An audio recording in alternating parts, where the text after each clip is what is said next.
Bienvenidos al nuevo capítulo de nuestro recorrido histórico. Esta semana es especial porque vamos a empezar a analizar un nuevo periodo de la historia, uno que se conoce como Antigüedad Tardía. Sería la transición entre la Edad Antigua y la Edad Media. En este periodo todavía estaba vigente la potencia de Roma, pero ya bajo la religión cristiana. Recordemos a Marco Aurelio, el emperador de quien hablamos en el video pasado, donde mencionamos que fue el último de los 5 buenos emperadores. Esto es porque después de su muerte, el imperio nuevamente pasó por un periodo de inestabilidad que se llamó la crisis del siglo III, ocasionada en gran medida por invasiones extranjeras. Como el territorio romano era muy extenso, los emperadores que le sucedieron a Marco Aurelio tuvieron muchas dificultades para manejar estas amenazas externas. Para intentar manejar mejor esta situación, un emperador de nombre Diocleciano decidió convertir el imperio en una tetrarquía. Y a partir de ese momento, fuerzas tanto internas como externas al imperio empezaron a separarlo lentamente en 2 regiones, este y oeste. Hasta que llega al poder el emperador Teodosio I y termina siendo el último emperador de la Roma unificada. Él luchó contra la inestabilidad política del imperio hasta su muerte en el año 395 de la Era Común, y en su lecho de muerte decide dividir el imperio entre sus 2 hijos, Arcadio y Honorio. Así es que ocurrió la división oficial del Imperio Romano en 2 partes: el Imperio Romano de Oriente, que también se llama Imperio Bizantino o Bizancio, y el Imperio Romano de Occidente.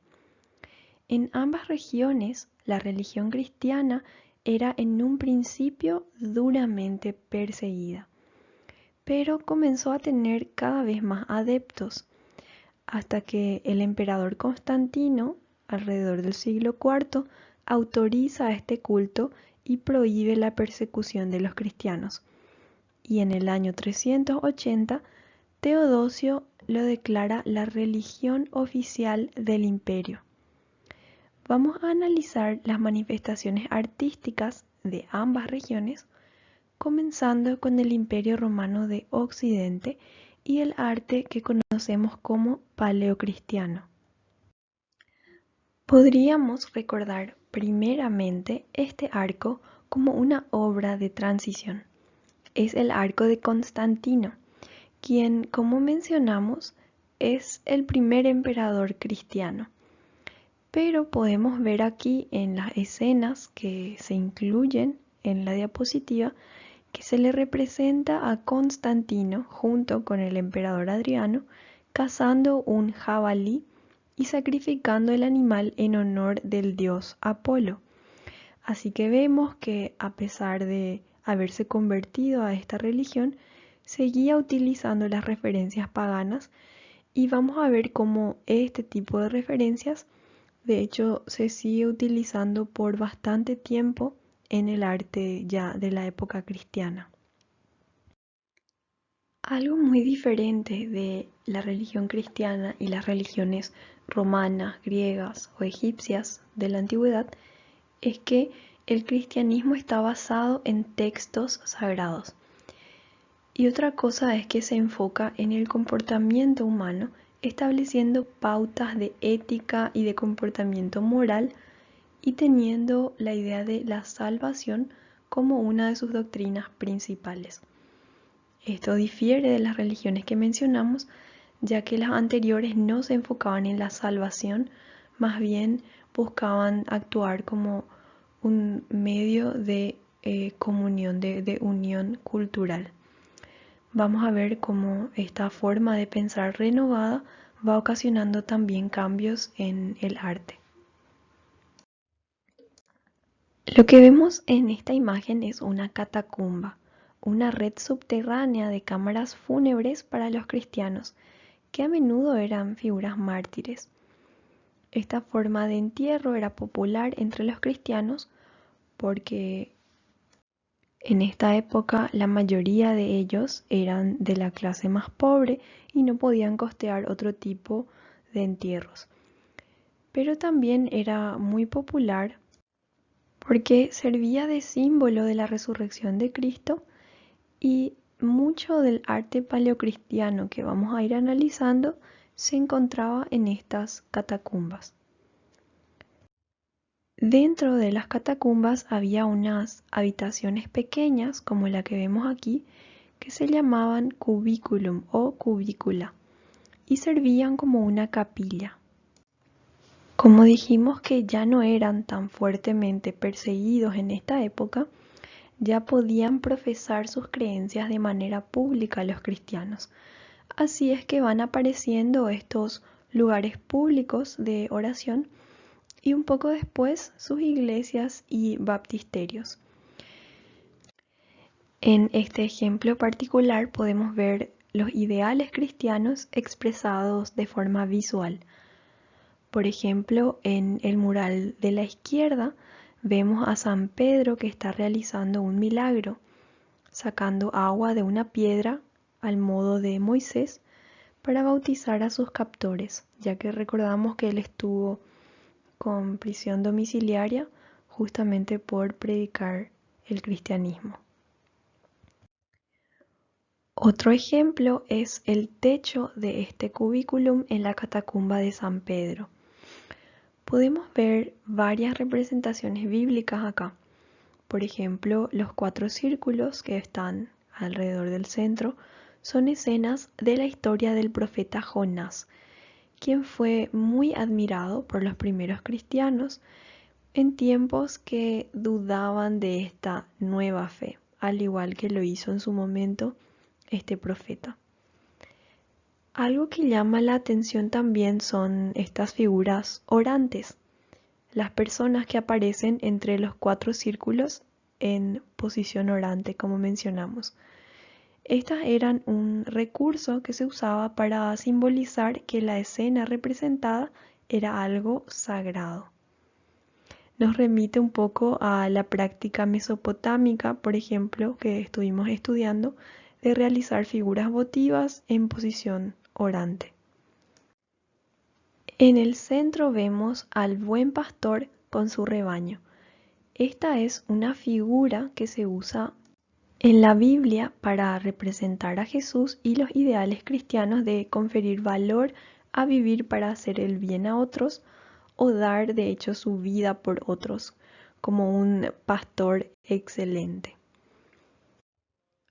Algo interesante de esta representación es que, aunque Jesús habrá tenido un aspecto más bien del Medio Oeste, aquí se lo pinta más parecido físicamente a los romanos, a los italianos, justamente porque los pintores tenían este origen y querían representarlo de una manera más similar a ellos. Por eso aparece también sin barba y con pelo corto, lo cual estaba de moda en ese entonces en Roma. Pero suponemos que no era el caso de Jesús, ya que como todo hombre hebreo, probablemente llevaba barba. La mayoría de las obras de escultura que conservamos de este periodo son los sarcófagos.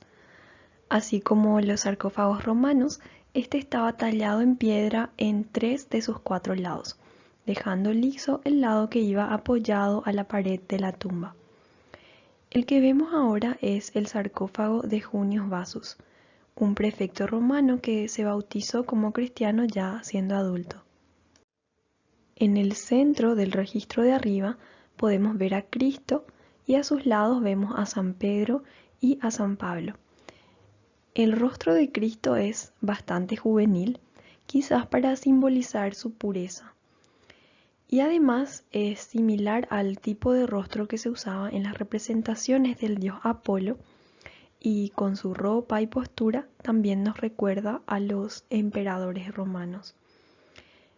Esto sería un ejemplo de sincretismo, una costumbre que consiste en mezclar características de varias corrientes de pensamiento o de varias creencias religiosas que son opuestas entre sí, como en este caso la apropiación de la estética greco-romana para las esculturas de dioses y utilizándolas en un contexto ya cristiano.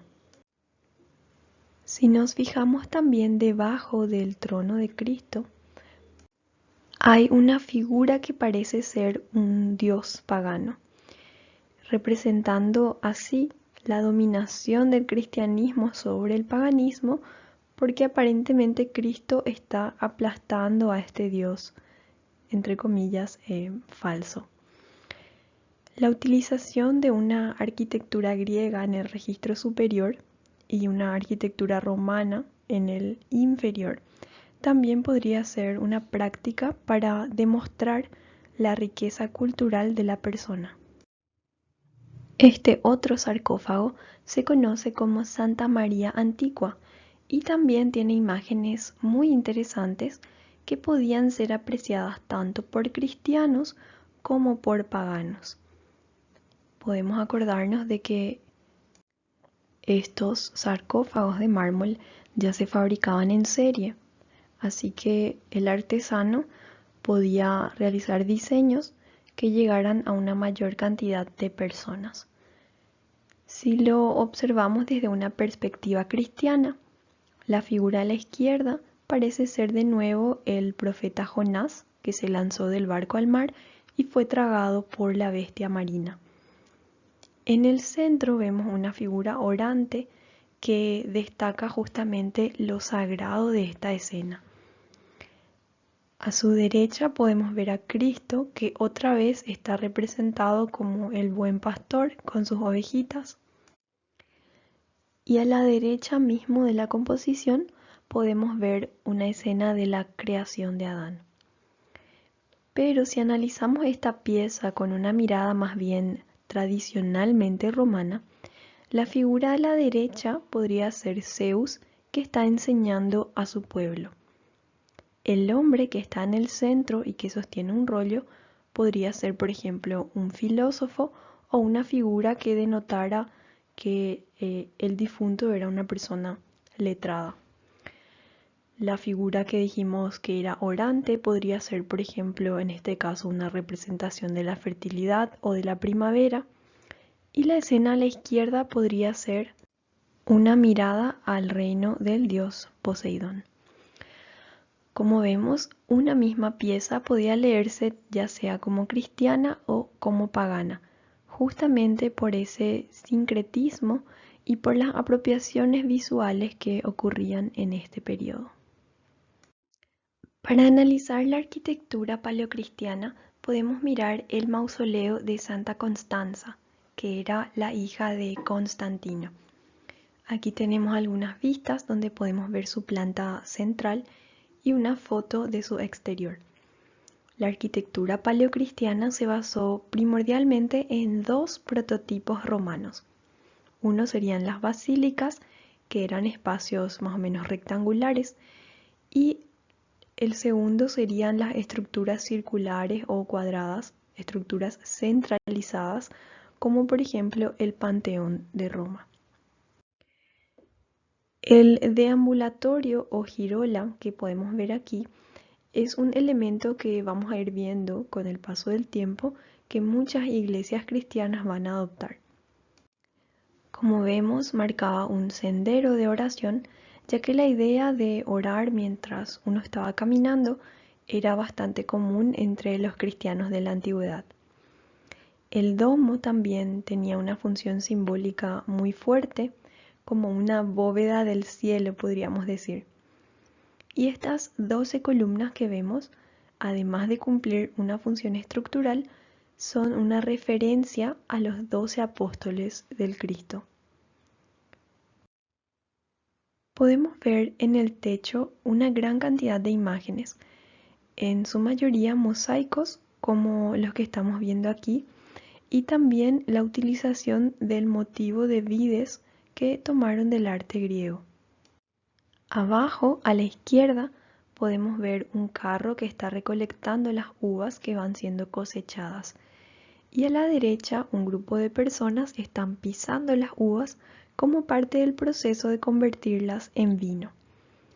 Esto es otro ejemplo claro de sincretismo, ya que en un contexto previo al cristianismo, el significado de estas imágenes se hubiera asociado probablemente con el dios Dionisio o con el dios Baco.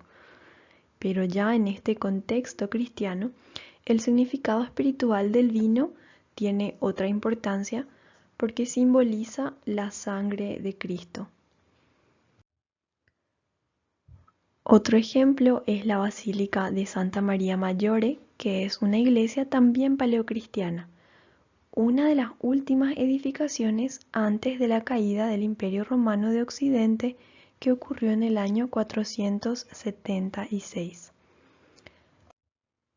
El interior podemos ver que es muy imponente como la arquitectura romana tradicional y utilizan también la técnica de los mosaicos romanos para incluir ilustraciones bíblicas en las paredes que sirven de apoyo visual para los sermones.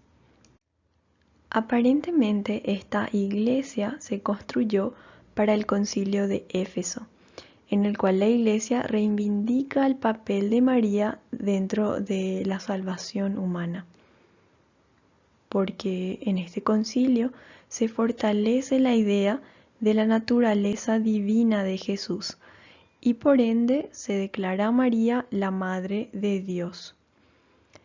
A partir de este momento es que la figura de María empieza a ser cada vez más utilizada en la imaginería cristiana. Hasta este punto era muy raro encontrar imágenes de la Virgen. Bueno, ahora vamos a analizar qué pasaba del otro lado del imperio. En este caso, el Imperio Romano de Oriente, o como mencionamos, el Imperio Bizantino, que era bastante más próspero que su contrapartida occidental.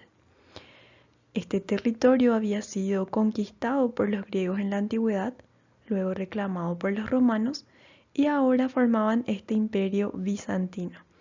Así que podemos decir que culturalmente ellos eran griegos, por lo que se da una mezcla de ideas helenísticas y una forma temprana bastante piadosa del cristianismo. Representativas son los relieves en marfil, como este díptico en el que vemos al emperador Justiniano que está siendo representado como el conquistador de la madre tierra, que es esta figura femenina que se encuentra a los pies de su caballo.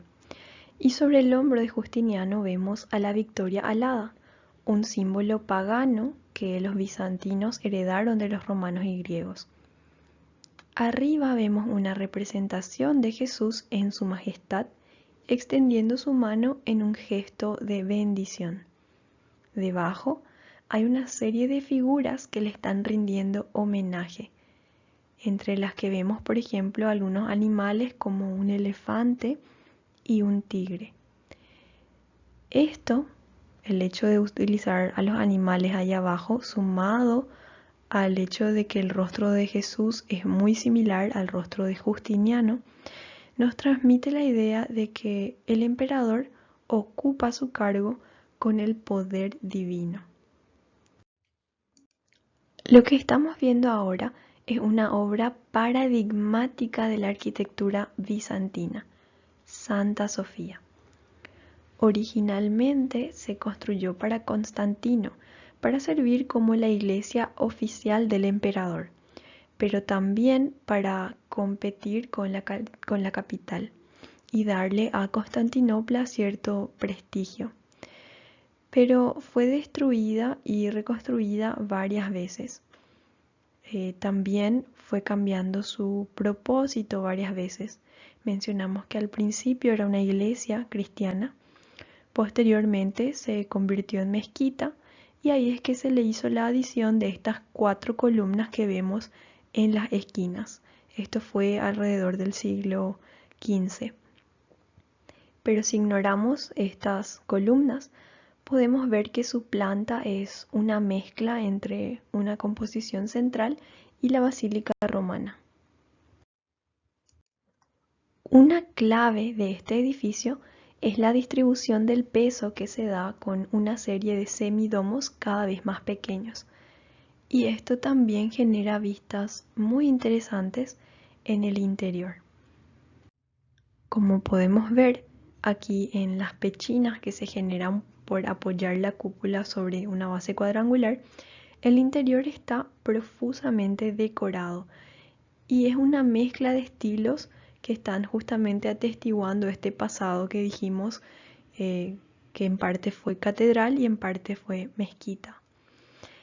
Por ejemplo, en el centro mismo del domo podemos ver una escritura en árabe.